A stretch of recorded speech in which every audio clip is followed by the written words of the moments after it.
ಇವತ್ತು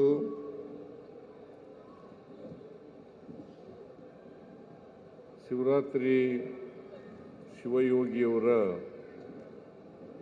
1066ನೇ ಜಯಂತ್ಯೋತ್ಸವ. ಈ ಕಾರ್ಯಕ್ರಮವನ್ನು ಈ ದೇಶದ ರಾಷ್ಟ್ರಪತಿಗಳಾದಂಥ ಶ್ರೀಮತಿ ದ್ರೌಪದಿ ಮುರ್ಮು ಅವರು ಉದ್ಘಾಟನೆ ಮಾಡಿದರು 16ನೇ ತಾರೀಕು.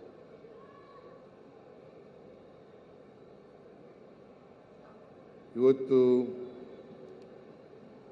ನಾನು ಸಮಾರೋಪ ಸಮಾರಂಭದ ಉದ್ಘಾಟನೆ ಅಂತ ಆದರೂ ಕೂಡ ನಾನು ಮುಕ್ತಾಯ ಭಾಷಣವನ್ನು ಮಾಡ್ತಾ ಇದ್ದೇನೆ.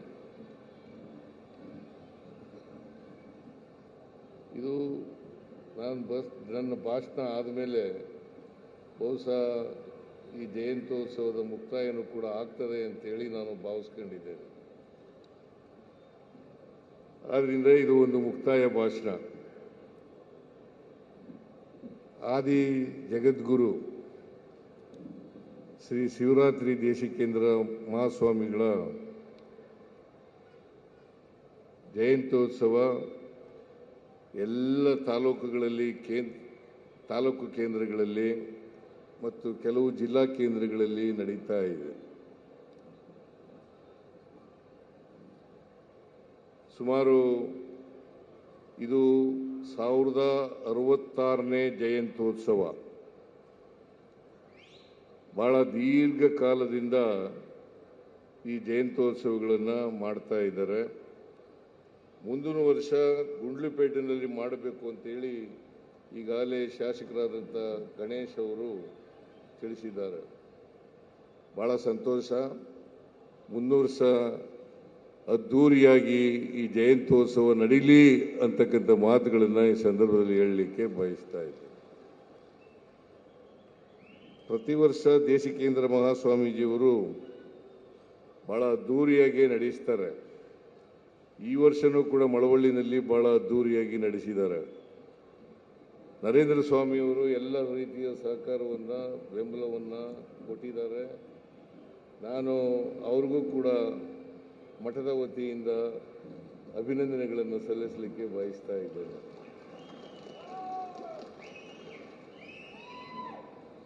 ಪೂಜ್ಯ ದೇಶಿಕೇಂದ್ರ ಮಹಾಸ್ವಾಮೀಜಿಯವರ ಆಶೀರ್ವಾದ ನರೇಂದ್ರ ಸ್ವಾಮಿಯವರ ಮೇಲೆ ಇರಲಿ ಅಂತಕ್ಕಂಥ ಮಾತುಗಳನ್ನು ಕೂಡ ಈ ಸಂದರ್ಭದಲ್ಲಿ ಹೇಳಲಿಕ್ಕೆ ಬಯಸ್ತಾ ಇದ್ದೇನೆ.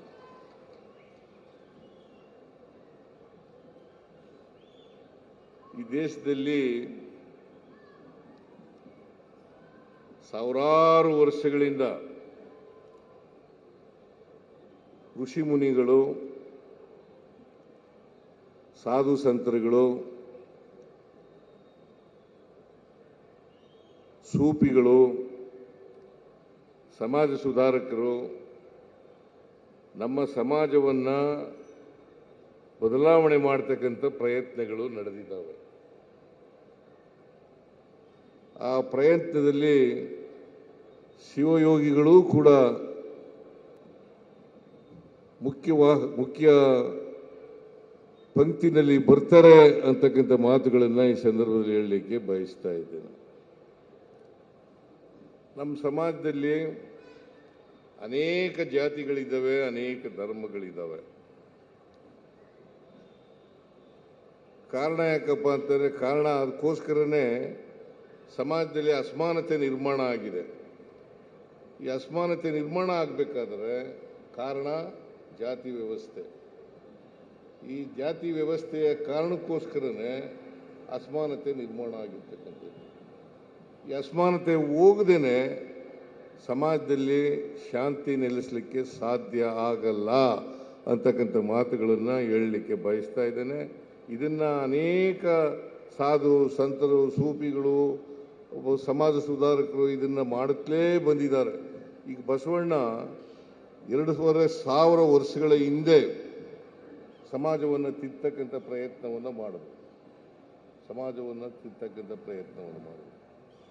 ಮನುಷ್ಯ ಸಮಾಜ ನಿರ್ಮಾಣ ಆಗಬೇಕು, ಎಲ್ಲರೂ ಕೂಡ ಸಮಾನರಾಗಿ ಬದುಕ್ತಕ್ಕಂಥ ವ್ಯವಸ್ಥೆ ನಿರ್ಮಾಣ ಆಗಬೇಕು. ಎಲ್ಲರೂ ಸಮಾನ ಅವಕಾಶಗಳಿಂದ ಬದುಕ್ತಕ್ಕಂಥ ವ್ಯವಸ್ಥೆ ನಿರ್ಮಾಣ ಆಗಬೇಕು ಅಂತಕ್ಕಂಥ ಪ್ರಯತ್ನವನ್ನು ಬಸವರಾಜ ಶರಣರು ಅನೇಕ ಪ್ರಯತ್ನಗಳನ್ನು ಮಾಡಿದ್ರು. ಆದರೂ ಕೂಡ ನಮ್ಮ ಸಮಾಜದಲ್ಲಿ ಜಾತಿ ವ್ಯವಸ್ಥೆ ಹೋಗಿಲ್ಲ ಅಂತಕ್ಕಂಥ ಚಿತ್ರವನ್ನೇ ನಾವು ನೋಡಲಿಕ್ಕೆ ಸಾಧ್ಯ ಆಗ್ತದೆ. ಇದನ್ನ ನಾವು ಮರೀಲಿಕ್ಕೆ ಸಾಧ್ಯ ಆಗಲ್ಲ. ಇದಾಗಬೇಕಾದ್ರೆ ಕುವೆಂಪು ಅವರು ಹೇಳ್ತಾ ಇದ್ದಾರಲ್ಲ, ಸರ್ವ ಜನಾಂಗದ ಶಾಂತಿಯ ತೋಟ, ಸರ್ವ ಜನಾಂಗದ ಶಾಂತಿಯ ತೋಟ. ಇದಾಗಬೇಕಾದ್ರೆ ಮನುಷ್ಯ ಸಮಾಜ ನಿರ್ಮಾಣ ಆಗಬೇಕು ಅಲ್ವಾ? ಮನುಷ್ಯ ಸಮಾಜ ನಿರ್ಮಾಣ ಆಗಬೇಕು. ಯಾವುದೇ ಧರ್ಮ ಇರಲಿ, ಯಾವುದೇ ಧರ್ಮ ಇರಲಿ, ಧರ್ಮಗಳು ಪ್ರೀತಿಯನ್ನ ಕರುಣೆಯನ್ನು ಬೋಧಿಸ್ತವೆ ಹೊರತು ಯಾವ ಧರ್ಮನೂ ಕೂಡ ದ್ವೇಷ ಮಾಡಿ ಮನುಷ್ಯನನ್ನ ದ್ವೇಷ ಮಾಡಿ ಅಂತಕ್ಕಂಥದ್ದನ್ನು ಬೋಧಿಸಲಿಕ್ಕೆ ಸಾಧ್ಯನೇ ಇಲ್ಲ. ಇದು ನಮ್ಮ ಸಂಸ್ಕೃತಿ. ಅದರಿಂದ ನಾವು ಮನುಷ್ಯ ಸಮಾಜವನ್ನು ನಿರ್ಮಾಣ ಮಾಡಲಿಕ್ಕೆ ಪ್ರಯತ್ನವನ್ನು ಮಾಡಬೇಕು. ಅನೇಕ ಸಾಧು ಸಂತರುಗಳು, ಋಷಿ ಮುನಿಗಳು ತಪಸ್ಸು ಮಾಡಿದ್ದಾರೆ. ಕಾರಣ ಯಾಕಪ್ಪ ಅಂತಂದ್ರೆ ಮನುಷ್ಯ ಸಮಾಜ ನಿರ್ಮಾಣ ಆಗಬೇಕು. ಮನುಷ್ಯನನ್ನೇ ಪ್ರೀತಿಸಬೇಕೆ ಹೊರತು ನಾವು ಬೇರೆ ಪ್ರಾಣಿಗಳನ್ನು ಪ್ರೀತಿಸ್ತೀವಿ, ಆದರೆ ಮನುಷ್ಯನನ್ನ ದ್ವೇಷಿಸ್ತೀವಿ ಅಂತಕ್ಕಂಥದ್ದನ್ನ ಮರೀಲಿಕ್ಕೆ ಸಾಧ್ಯ ಇಲ್ಲ.